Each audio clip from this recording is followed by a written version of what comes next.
Isa sa mga paborito kong gamiting bikes ngayon ay ang folding bike. It's very convenient, very easy to use, and it's doing its job. Bukod pa dyan, ang dali niyang bitbitin kung saan-saan. Cute pa tingnan. Kung pinag-iisipan yung kumuha ng folding bike, this is the sign. At kung hindi pa rin kayo convinced, let us lead you to folding bike boodlery dahil makakasama ko ang dalawa sa mga siklistang hindi titiklop pagdating sa folding bike budulan. This is Lester Babiera and you are listening to Tambike Session, an Anima podcast. Kasama ko si Cola, who handles the bike page Better by Bike PH, and si Justin De Jos, who's also known as Manila Commuter on Instagram.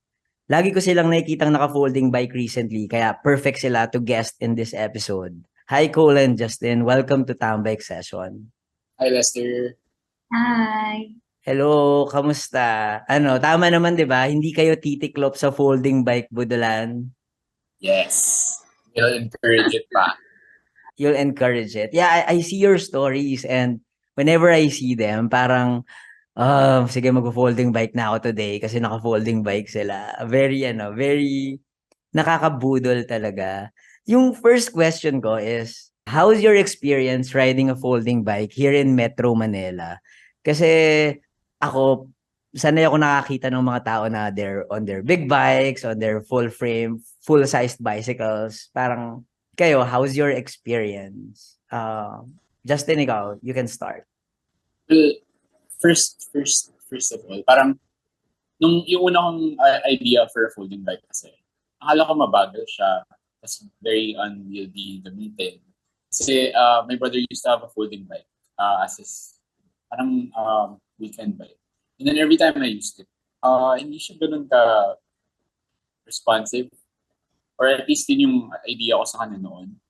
Kasi I only tried it for like a few times. Kunyari, pagdadali namin sa UP, ganun. Pero, so this year, I started, actually, I got a folding bike because of work. Kasi return to office. And then, I needed a bike that could be brought inside the office. Kasi ang hirap din mag-park dun sa, alam niyo yung mga green na rack sa Makati. Yung nasa labas lang. Like, putting a pretty expensive bike doon would be, medyo yung anxiety habang nag-work I tried yung first week ng, ng return to office. Tapos nun, as in, parang every 20 minutes tatayo ako, titignan ako kung nandun pa. So, I ended up, due to circumstance, to buy a folding bike. So, from Quezon City ka nakatira, di ba? Tapos yung office mo is in Makati. Correct. Okay. So, daily, I ride the folding bike around 10 kilometers one way. So, daily, pag all in all, total siguro nasa 20 to 25 kilometers yung commute ko. And so far, I'm pretty impressed with how the folding bike performs. Kasi mabilis siya, actually. It's faster than you think. Or baka mabilis ka lang talaga? Basta. Basta, pwede. Pwede naman. Ayun. Kasi ang misconception ng tao sa folding bike is, bagal yan, pang lang yan, loob ng village, etc. Pero actually, I feel like folding bike, especially a tri-fold na folding bike, is possibly siguro the best commuter bike you can have. Kasi hindi ka nag-a-adjust dun sa bike The bike adjusts for you. So anywhere you go, kaya niya. Yun. Wow, ang ganda ha. Parang yung bike yung nag-a-adjust sa capabilities mo. Pero I would have to agree na may peace of mind nga kapag nadadala mo yung bisikleta mo sa loob ng establishment, sa loob ng office at hindi ka napaparaning na baka, nagupit na yung lock mo dun sa bike rack outside. How about you, Cola? How's your experience riding a folding bike here in Metro Manila? For me, I think I really appreciate the flexibility that I was able to have when I still do ride a folding bike. So for context, my bike for a year was a folding acoustic, quote unquote acoustic bike, and now Acoustic bike. acoustic bike, and then now the foldie that I have is now electric. Um, Kaya acoustic kasi merong yeah. electric. Okay, gets. Akala ko, naisip ko, ano yung acoustic? Yun pala, may electric bike, acoustic bike. Okay. Yeah, and both of them are folding. Even my e-bike is folding. But when I was riding an acoustic bike, um, I liked how I was able to ride different modes of transport depending on how I was feeling. So, for example, if I wanted to go to Ortigas, then I would just bring my bike to the MRT. Or let's say I wanted to go to Makati, then I would bike to the P2P station, and then I would, bimodal all my way. Or even when I was coming from Alabang, I would also get dropped off sa P2P station. I ride the bus, and then when I reach Makati, that's when I start biking. So from there, I really appreciated like the first mile and last mile convenience of the folding bike. Because yun nga, like if you're like me na medyo tinatamad to bike all the way. I don't know how Justin does it. He does like the 10 kilometers to his office. But personally, parang if I can avoid it, then I'll avoid it. So which is why like I'll do like 3 kilometers to the terminal or wherever LRT, MRT bus. And then I'll ride the train or the bus, and then after that, that's when I start biking to my actual destination. So I think it's also like a good option for people who don't want to like exert so much effort, but then they'd still want to avoid using a car. There were also times, or in the scenario wherein it was when gabi na, and then the MRT, LRT is closed, tsaka wala nang P2P bus, diba? So that's the time naman that I can book a Grab, and I'll just like chuck my bike at the trunk.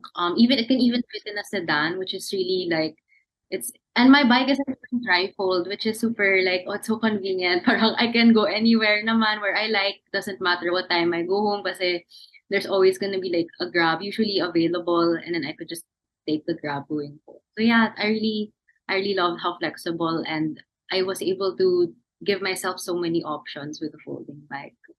I totally agree and I can relate. Recently, so I was using yung bike ko ngayon is Turn BYB. So parang Turn Bring Your Bike. Bring Your Bike na yun yung model niya. So recently, from Manila, I want to go to UP Diliman.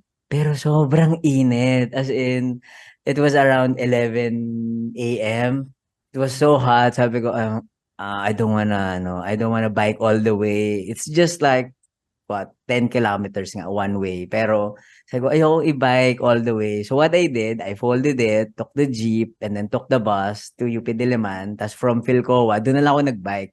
Sabi ko, wow, life-changing moment na uh, I was not burned, I was not tired, and I arrived sa UP Diliman na kind of fresh. Well, fresh pa din naman. Fresh talaga. So, sabi ko, Sen, ito So, this is something that I would really like recommend to people na, mag-bimodal na kayo kasi kaya naman. And, Metro Manila kinda accepts this kind of strategy or mode of transport na like I remember yung mga konduktor ng jeep ng bus tsaka nung e-jeep na nasakyan ko, they're very helpful. Like they help me position my bike na hindi ma-disturbo yung ibang passengers, and yeah, they're parang sabi ko, okay, ang saya mag-folding bike kasi yung effort mo gets lessened, and at the same time you don't bring a car. And then meron pang isang beses sobrang unexpected na I met some friends, nagkaayaan uminom during the night. So, lasingan to the, parang sobrang lasing to the hanggang madaling araw. Tapos, sabi ko, hindi ko na kayang pumadyak. And if I brought a full-sized bike, iiwan ko yun dun sa somewhere sa inuman kasi I'll take a Grab. Hindi ko na, I wouldn't risk pedaling back home kasi lasing na ako nun. Pero nung naka-folding bike ako, parang, uy, ang dali. Pwede nga siyang i-grab na dala mo na lang dun sa sedan or sa taxi. Tapos, wala, uwi ka with your bike. May peace of mind ka na hindi mo iiwan somewhere else yung bisikleta mo. So, very, very convenient. Pero yun nga, Justin said na may notion siya dati na mabagal daw yung folding bike kasi mas maliit yung gulong. Does this something that bothered you or mabagal ba talaga siya? Ikaw, Cole. Kasi sabi ni Justin hindi daw eh. For me, well, my very first bike was a full-size bike. It was also a B-twin. the roadside between. And then so the shift from the full-sized bike to the folding bike, parang the difference was very minimal. Actually, like in terms of speed, I didn't even really feel it because it was still like a bike and I was still able to go at the pace that I would usually go. So in terms of speed, like it wasn't really so much of an issue for me, and I think it shouldn't stop people from thinking that folding bikes are a viable like option. So, Kola, meron kang full-size bike. Justin mentioned that he bought a folding bike for his peace of mind. Eh, ikaw, bakit biglang nag-folding bike ka bigla? Meron ka naman Yeah. palang full-size bike. For me, it was really more of like an effort concern because there was a time when I was biking in an area that had a lot of steep roads and sobrang di ko talaga kaya. There were some roads na I would just like dismount from my like full-size bike and then I'd walk it, and it was very effort intensive. So all those times I would think like, oh, if I had a folding bike, then I could have just booked like a grab or taken something else and I would have just brought my folding bike with me. So that was when I was convinced na if I wanted some convenience or if I wanted to exert less effort on a certain day when I wasn't feeling my best, then the folding bike would have been a really good solution. Yun, totoo naman talaga. As in, sobrang less effort, tsaka may options ka when you have a folding bike. Ikaw naman, Justin, yung tanong ko is, ang dami mong bisikleta, karamihan sa kanila full-sized bike, malalaking gulong. But sometimes, I see you, kahit hindi ka pupuntang office, na naka-folding bike ka pa din. Alam mo, weekend, minsan naka-folding bike ka. Oh. Bakit? Like, akala ko pang office lang siya, ganyan. Yun din akala ko nung when I bought it na yearly magiging commuter bike siya. Pero due to yung sa convenience nung bike itself, parang getting around the city on a folding bike really is like a different experience. Kasi, ayun, maliit siya. If kunyari na-invite ka ng friends mo, may option ka to tap out and just book a grab. And then, actually, just this weekend, tinry ko bimodal. So, may kailangan akong kunin sa may bandang Katipunan. So, it's just a few stations away from my LRT station. Tapos nun, like, when I rode the LRT and went out dun sa station, parang naisip ko, pwede palang fresh ako pag pupunta ng places. I don't have to look like I'm always dripping of sweat. Tapos, basta for errands or anything just getting around, kunyari purely utility gagawin mo, I feel like yung folding bike is the perfect tool for anyone who wants or who needs to get around the city. Yan talaga yung goal natin dapat. Lagi tayong fresh, di ba? So, a folding bike is one of the keys for maintaining freshness sa ating ano. Siyempre, di ba, malay mo sa destination mo, makita mo yung unexpected person. O, halimbawa, crush mo, ganyan, di ba? Tapos, ayaw mo namang hulas na hulas ka. Tsaka, dapat ano tayo, alam mo yun, 100% Presentable. game na game to interact with people that we want to interact with. Oh, anyway, Yeah. bago mapunta sa iba yung usapan natin, ano ba yung mga folding bikes ninyo? Can you tell our listeners? Ano ba, sabi ko, di ba ako, gamit ko, Turn BYB. Ikaw, Justin, ano yung sa'yo? Yung sa akin, it's a Brompton copy. Or I'm not sure if it's a copy, but yung design niya is very similar to a Brompton. It's called a Pikes. Mm-mm. Pikes 6-speed. So, lahat ng component niya, similar sa Brompton. Yung Bromptons kasi, they're very known for their design for being very, very compact compared to other folding bikes. Tapos, their whole marketing spiel is parang this is designed for cities. So, nung nakahanap ako nito on Facebook Marketplace, kasi yung mga Brompton, abot sila 80 to 100K. I know, ang Usually, mahal, grabe. sobrang mahal, diba? Parang it's hard to justify that much for something na hindi ako sure kung magugustuhan ko din. Sakto. There was a friend of mine din, si Blue Gonzalez. He made me try his trifold. SGR Cycling Full- Community, shout out sa Yes, inyo from- dyan. Yan, from SDR Cycling Community. Bigla na lang dumating siya. Tapos parang, ang cute naman ng bike niya, ang liit. Tapos pinold niya sa amin na parang transformer. Ay, Siguro a wow. bunch of parang wow, what the heck? Magpasikat, Parang Blue Gonzales. Oh, go. Lou Gonzalez medyo pasikat Ah. pero he made us try it. And then I feel like on that day na try namin yun, ang dami niyang na-convert to get a trifold. Kasi naging ano na yun naging parang domino effect eh. After I got my trifold, I made other people try it. For example, sila Ira, gano'n. Kasi yun, biglang napabili na din. So, Nako, domino effect. budol domino effect nga to. Tama. So yun, I found the Pikes so di ba 80K in Brompton? Yung Pikes, I got it for a good deal, around 21,000. Wow. Wow, wow, wow, wow. Ang laki ng ano nun, difference. And then na ROI siya, if kunyari, ang conventional spending ko kasi so kunyari, sige natin mag-drive ako to work, siguro nasa 300 a day.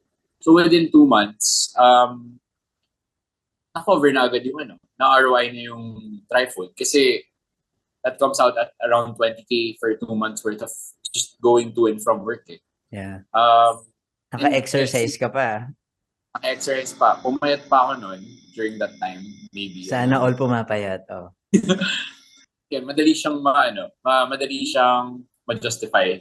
Kahit sabihin mo, mahal naman ng bisikleta mo, 20K. Pero yung natipid mo sa pag-commute, laki talaga. How about you, Cola? Ano yung ginagamit mong folding bike? Well, meron ka ng electric bike na folding bike. Sabihin mo na yung dalawa. Yeah, on my quote-unquote acoustic folding. Acoustic. It's the V-Twin Tilt 120. I think basta the red one from Decathlon. Oh, yeah. Easy to so buy. And since I'm a college student, I'm on a budget. So I bought it for like 12,500 at the Oh, time. mas mura pa. Yeah. Okay. Like way before inflation. But yeah, it was a pretty good deal. And then my Nacto Flex, which is the Nacto folding bike, it was around like they gave me a discount, and I think it would be easy to get a discount too. But then the Nacto naman was like around 37K, and parang na ROI ko na siya like 1/4 of it within 2 weeks. Like I bike What? Like, 2 weeks yeah, lang. like 1/4 ROI na. Like, I bike 250 plus kilometers na on my Nacto. So, I was biking like 20 kilometers a day or parang 100 plus kilometers per week. So, well, it's pretty fun. Ang saya, ang saya. Are you biking 20 kilometers na nung acoustic pa yung folding bike mo or no? When I was biking my acoustic bike, I'd only do like 5 kilometers a day. Like, to school lang. Pagod ka na, ganyan, after Napagod na na. ako noon. Yeah. But then now, like, everywhere, tara. Yes. So, iniisip ko, kung naka-electric ka na folding bike, kaya mo nang padyakin from siguro Quezon City to Makati everyday na hindi ka pagod. Pero, yeah, may other factors pa din like init or sometimes nga, alam mo yun, parang sobrang gabi na, feeling mo, you just wanna go home. And a folding bike can really be something useful. Yung ano ba, yung Nacto Flex mo ba, is it bigger? Bigger siya, di ba, than your V-Twin bike? Yeah, it's slightly bigger, but then the way it folds, like sobrang compact pa rin niya that it would still fit in the way that my V-Twin used to fit in different vehicles. So it could still fit in the back of a sedan. That's what's important to me. Basta kasya siya sa Grab, then I'm good. Yes, tama yan. We've been talking about the positive things of a folding bike. Pero para lang mabigyan natin ng fair options or parang idea yung ating mga listeners na binubudol natin ngayon, meron bang downside in having a folding bike? Yun nga, like, di ba may notion tayo na mabagal, can it carry a heavy load, okay ba siya sa lubak? Kasi medyo maliit yung gulong niya compared sa isang full-sized bicycle. Okay. Siguro, ito din yung malaking adjustment nung nag-start ako mag-folding bike. Kasi yung a lot of people assume din na kailangan mo ng kunyari mountain bike para maka-commute around Metro Manila. And a lot of us, and yung mga circles natin, lahat ng mga bike natin, malalaki yung tires. So, diba? Para lahat, anything pwede niyang daanan. Ganun. From 55mm na tires, naging 28mm na lang. Wow, ang laki ng difference. Laki ng difference. So, I think yung riding style or at least yung parang the way I rode, medyo nag-iba din. It adjusted a bit to how the folding bike maneuvers. Kasi I feel like compared to regular bikes, lalo na kung walang laman yung folding bike mo, medyo twitchy siya compared to like a full-size, let's say a commuter na hybrid bike, which is pretty stable. Pag naka-folding bike ka, mahalata mo na yung harap niya mas playful when you move the handlebars. So that's one thing. And then number two, na downside or the downside is yun nga, pag kunyari may mga lubak o kaya mga storm drain. Kasi yung iba, kunyari sa Manila, yung mga storm drain nila, sakto yung size para sa gulong ng road bike. Mga ganun din yung size, mga 25 mm yung lapad. Tapos pag nagkamali ka ng handle dun sa bike mo, talagang lulusot siya dun sa loob ng storm drain. Yeah, oh my God, Okay. you don't want that to happen. Oo, ayun. So, accident prone siya, lalo na if hindi ka familiar dun sa area. May butas nga dito sa may Pedro Hill na nalusot yung folding bike ko eh. Kasi No sobrang way. lalim. What happened? So, hindi ko napansin na parang bago lang siya na butas eh. Kasi dinadaanan ko naman yung pwesto na yun all the time. Tapos bigla na lang lumusot yung front tire. Tapos yung buong, kasi diba medyo twitchy din yung bike. Talagang kumalas yung yung harap. Mm-mm. Buti na lang, mabagal yung takbo ko nun. So, na-manage ko naman na, just to stand up. Pero hindi ako natumba.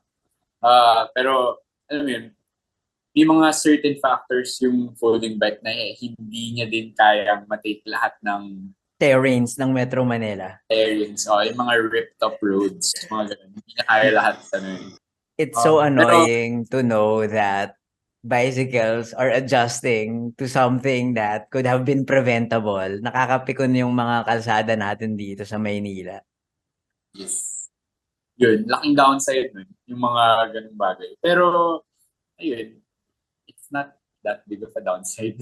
Yeah, totoo Lalo din na- naman. Ikaw, Ola, have you experienced any downside? I think Justin said he had a much more technical insight about like the size of the wheels and stuff. But for me naman, yeah, I think like yun nga, the terrain, like I had a hard time sometimes with like the ahon. I mean, it's manageable naman. It's more of like it's a me problem. Like, parang tinatamad ako. But which is why like I It's have a me to problem. I'm the problem, it's me. Kumanta daw dito. That's why I have like the acoustic foldy and the electric foldy. Just to have options. But they're both folding naman. So parang, I still love that level of flexibility. But it's not really a deal breaker man. I think it's still something that anyone can definitely do. Wala eh. Parang na-outweigh talaga yung positive things over this, small inconveniences ng pagkakaroon ng folding bike, pagkakaroon ng maliit na gulong. One of the things na features ng folding bike is you can bring it anywhere. Like you can bring it sa establishments, to your office, to restaurants, space saver siya sa mga small houses, and you can bring it sa train. Yung ibang tao, na-amaze sila that you can actually do that. But there are others who are skeptical, saying na ang hassle naman, kailangan mo pang tupiin, ang hassle naman, kailangan mo pang mabigat, bitbitin, or other people are saying na, oh, we've seen reports na hindi pinapayagan sa mga establishments. Can you tell our listeners here, ano yung mga experiences nyo na bringing it to the train? Ano yung mahirap ba siya? Madali? Meron bang mga certain instances na tinaboy kayo sa, let's say, restaurant or building? Kasi, uy, bawal po yan, sir. Yan. Kulay ikaw. Ikaw, madalas kong nakikita na nagbabimodal ka eh. How was it parang riding or parang bringing your bike sa bus? Nakaka-experience ka ba ng people looking at you na parang, ano ba yan? Nagdala ng bike? Kadiri naman. It's more of like, I guess it depends on the mode of transport. So maybe I can enumerate my experience for, bimodal option. So the first, siguro sa P2P bus, like both RRCG, the one who operates Alabang to Makati, and DNS, the one who operates Katipunan to Makati. Both of them are like very accommodating when I would load my bike onto the bus, and I didn't even have to fold my bike actually. And sila pa yung like mag-a-assist. Yeah, like even when I was riding a full-size bike, I would still bring my bike on the bus. Sila pa like mag-assist to carry the bike onto the bus, even though it was a low floor bus naman. It wasn't that heavy. It wasn't that hassle. And then it was actually very normal for them. And I would see, like for example, I once rode a P2P bus from Alabang to Makati during morning rush hour. And sometimes like my bike wouldn't be the only one there. Like I'd be like the second bike or the third bike, which is really cool because it's very normal, and even the staff knows that it's very normal for them. Like nobody will like do like a double take and think that, oh, that's not usual. It's actually very common, which is Oh, really may certain number of bikes ba allowed inside the P2P bus? Not that I would know of, but as I think so long as it fits, no? I mean, and never pa naman siya napuno, like in my experience. Well, Yeah. baka after this episode, mga 10 folding bikes na yung nasa P2P. Joke lang, just kidding. Okay, how about the other modes of transport? When I brought it to the LRT and MRT, I think the challenge lang there is you have to pick your stations well. I think prior to doing bimodal na bike and LRT, MRT, you have to be an LRT, MRT rider first. Like you kind of have to familiarize yourself, like what stations aren't so chaotic. Like for example, Cubao, I wouldn't bring my bike there because there's like so much transferring going on.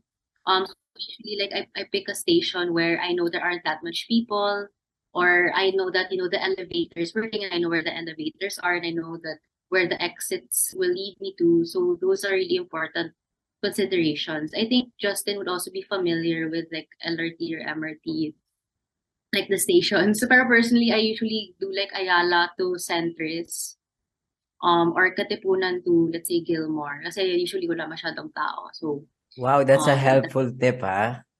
Hindi ko alam yun. Like, I'll just go to any station. So, baka ma-hassle pala ako. Yeah, ganda, ganda. Yeah, and then Grab naman. Usually I just personally I chat lang the Grab driver like, "Kuya, may bagahe ako ah." But I won't, I mean, they don't ask naman like what the baggage is. I'll just say like I'll put it in the trunk and I hope there's space. And then it's no problem for them naman. Like sometimes they'll even like make small talk around, "Oh, it's so cool that you ride a bike pala," ganyan. Because I guess like they're not used to seeing like a female cyclist. So it becomes also point of conversation. So that's very interesting. In terms of like people's reactions, like the people around me, I think I would just have a hard time in the LRT or MRT if there were a lot of people in the cart, but not in a parang, oh, that's kind of weird kind of way, but more of like, I hope my bike isn't taking up too much space from other people. So I think that's another consideration also, like other than the choice of station where I'll alight or where I'll board, I'll also think about like, is this an hour where there is enough space for me not to inconvenience other people? So that's something also. I see. Ang ganda, ang ganda. Ako naman sa jeep, na-experience ko din na namimili din ako ng jeep. Kapag puno, maybe pass muna yung jeep na yan. Kasi, medyo malaki yung space pa din eh. Meron pa ring space na nakukuha yung folded na folding bike. So, pero ang ganda nung sa train hindi ko alam na gandang tip nun. Ikaw, how about you, Justin? Establishments, meron ka bang experience na, sir, bawal po yan? First month nung folding experience. Kinakabahan ako ipasok, kunyari, may isa akong event kasi sa Glorieta. Tapos ako, iniisip ko, I mean, you know how, how do you say it? Anong word yun? When they're a lot of Makati leaning na institutions are very hostile to bikes, as we would know. Tapos, nagulat ako, pagka-fold ko nung bike ko dun sa harap ng Glorieta, pinapasok pa ako nung guard na it seemed like it's very normal for places like Glorieta and Greenbelt, Circuit Makati, to accept folding bikes. Even Rustans, natakot din ako kasi my event was in Rustans.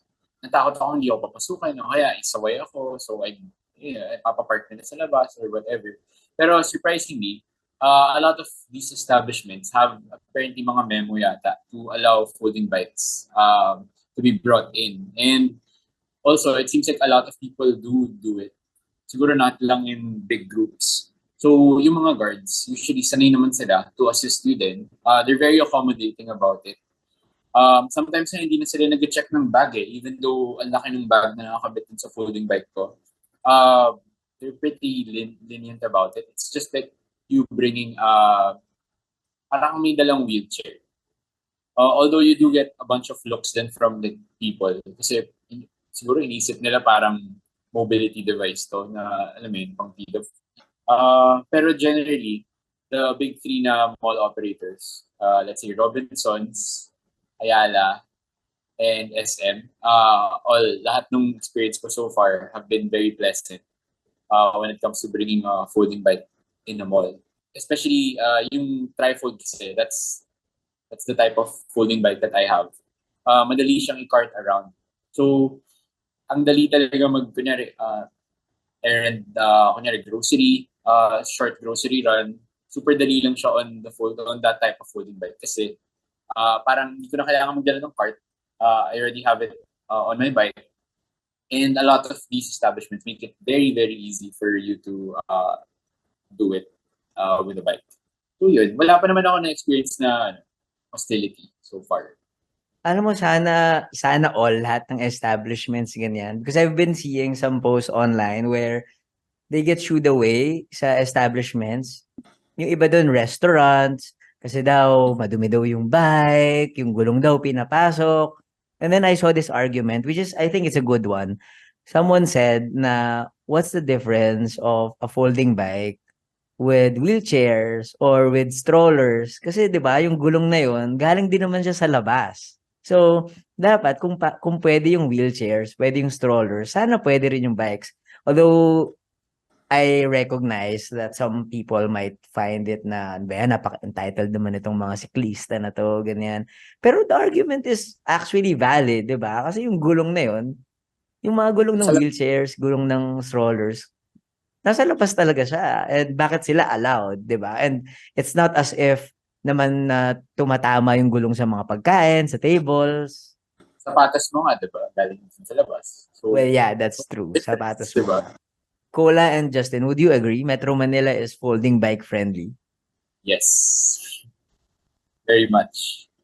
Yan. Kaya sa mga listeners natin dito, ano pang hinihintay nyo? Bumili kayo ng folding bike. Alam mo, it doesn't have to be expensive, doesn't have to be branded. Pero try nyo lang, di ba? Kasi si Cola nga, di ba? From an acoustic bike, naging yung electric bike niya is folding bike pa din. Kasi very, very easy and convenient talaga na natitiklop yung ating mga bisikleta. So, ito na yung last question ko for this episode. So, why should people get a folding bike? Siguro last pasabog statement para sa ating mga listeners. Kasi, I mean, siguro naman na-convince na natin yung listeners natin dito from everything that we've said. Pero, Cola, ikaw, Justin, bakit sila kailangan bumili ng folding bike or kumuha ng folding bike? Yeah, for me, I think my foldy has been like the primary reason like why I was able to cut down a lot of my car trips. I don't know if this would resonate with some of the listeners, but then prior to like biking, I was primarily like I was using my car a lot. Because I live in the suburban area down south, so very car centric talaga. We have like very minimal access to public transport. Well, except the P2P bus. And the problem there was a lot of people are very much willing to ride the P2P bus, for example, from Alabang to Makati. But the problem is people don't know how to get to the terminal or how to get to the station. And I think like my folding bike was able to like fill in that gap very well. So I think, if there are people here listening who want to like try cutting down their car trips a little bit more, it doesn't have to be 100% agad-agad. Like me, like sometimes nga, like I still use Grab or sometimes I still drive, but then I have like my folding bike in my car, and then I'll just bike wherever after finding a place where I could park my car, ganon. So I think it's a really good compromise if you want to be open to it, right? You don't have to be like 100% about it if you're not ready yet. On baby steps, I think folding bikes enable baby steps. Tama, kapag hindi pa ready, pwede namang unti-unti lang muna, di ba? Baby steps, correct. I agree with Cola. Ikaw, Justin, laki ng ngiti mo ha. Yan. Okay, so alam ko madaming hindi naman mako-convert agad sa pagbibisikleta or at least folding bike. Pero feel ko kasi accessible siya enough for people to try it out. Kasi magandang change siya of pace when it comes to moving around. Kasi just like what Kula said, ako dati 100% almost lahat ng trips ko nakakotse. Kahit gano'n pa kalapit na especially kunyari just going to go to the grocery, kailangan pa nakakotse. That seems like a wasteful use of your resources. So your money, and then just generally just buying gas for a really short trip. Parang for people who want a change of pace when it comes to how they get around, kung gusto nilang makatipid or makatipid ng money and makatipid sa oras, I feel like folding bike is a good entry into active mobility. Kasi ang dami din nating kakilala na ngayon full bike converts na who started with a folding bike. And ayun, I feel you don't have to live the whole bike life or whatever. Kasi a lot of people, the way I see it is they assume na parang if pinatry mo sila magbisikleta, you expect them to be someone who will do what you do. So, kunyari tayo, di ba, Lester? Parang lahat ng trips natin almost naka-bike. Also, si Cola right now, naka-e-bike. Medyo madaya Hindi Kasi lahat naman, kami grabe naman yung pagod na. madaya. There was one instance kasi, Mag-e-bike ka na din para malaman mo hindi madaya. Joke lang. well, Next pwede. budol, next budol. Next budol. Baka naman nakto. Tapos, may instance, shout out sa Sierra Cycling Community sa Quezon City. Meron kaming ride one time na lahat kami nung sa group, siguro mga 5 kami. Si Cola lang naka-e-bike. Tapos, Grabe, syempre, kami, pagod na. Tapos, all that. Lahat kami naghihinalo na. Tapos, yung biglang si Cola, dadaanan lang kami na parang, uy, ang bagal nyo naman. Ang saya. The best Pero yeah, rolling ever. Oh. Kung car replacement, Cola's bike might be the best option kasi sobrang minimum effort yung ginagawa ni Cola just to get around with an e-bike. Kung mas adventurous ka, siguro an acoustic bike would fit your lifestyle better. Pero either way, kung may chance yung listeners to try out a folding bike, I feel like they should at least give it a chance. Ang ganda nun. Ang ganda nung story na yun na si Cola parang, bye guys! Kamusta kayo? Hindi pa rin ako makaget over na about acoustic bikes. Ngayon ko lang nalaman yung term na acoustic bikes. Ang ganda ng terms. Ang ganda ng term na yun. Ako naman, yung ambag ko naman sa why should people get a folding bike? Well, Justin and Cola already mentioned so many good things about a foldie. Ang masasabi ko lang ay when people tell you na limiting daw yung folding bike, I would say na at some points pwede, pero parang hindi din eh. Kayang magawa ng folding bike, yung kayang magawa ng isang full-sized bicycle. I remember this one time, I was using yung Turn Link D8 na folding bike. Tapos sabi ko, kaya nitong umakyat ng Rizal, ng Antipolo. Kaya ba nitong mag-long ride? So, sinubukan ko siyang iakyat sa Boso-Boso. And I did it. Parang people are saying na ang lakas mo, ganyan.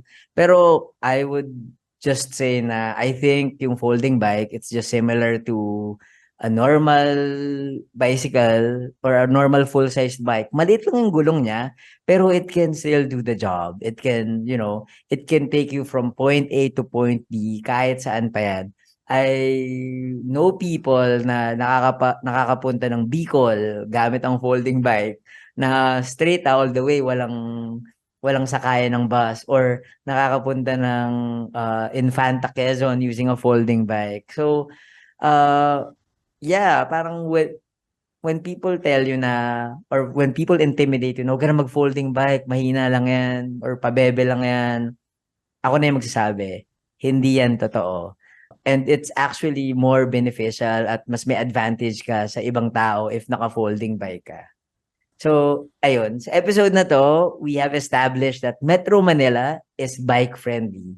And sana, madami kayo, yung mga listeners natin, na natutunan sa episode na to. Alam mo, excited akong makarinig na may nabudol kaming tatlo na bumili ng folding bike. Cola and Justin, maraming salamat for accepting my invitation dito sa folding bike episode ng Tambike Session. Sana nag-enjoy kayo. Thanks, Thank you, Lester. Lester. Yes, and ayan, mag-ano tayo, gawa tayo ng folding bike ride with people. Siguro Esguerra Cycling Community, baka pa-organize naman, 'di ba? Kasi ang daming naka-folding bike dun sa community na 'yon. Well, again, Cola and Justin, thank you very much, and to our listeners, maraming salamat for joining us until this end. Sana madami kayong natutunan. Kasi ako, madami rin ako natutunan kay Cola and Justin. At sana magkwentuhan ulit tayo sa susunod na episode ng Tambike Session.